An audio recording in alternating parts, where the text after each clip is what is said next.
This is a 1930 Ford Model AA truck based on the Model A car, 4-cylinder engine. This one is painted a very nice light tan with the black fenders, restored beautifully. There's the engine compartment, done very nicely.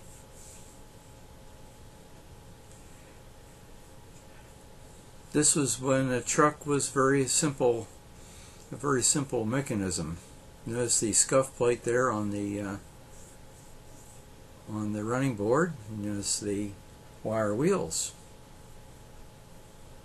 flat windshield, very elementary dash there.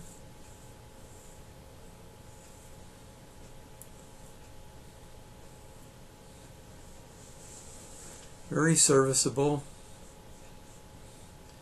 Beautiful stake body here.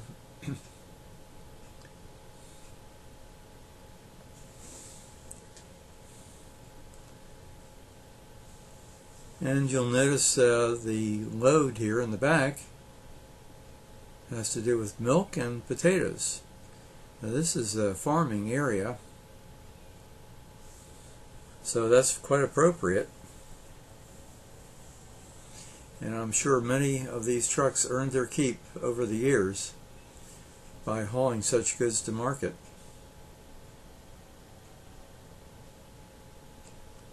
This is an exceptional shape, and even carries the spare right there in the fender well. Very clean, very nice looking. Notice the horn there sits on the fender. Very nice truck.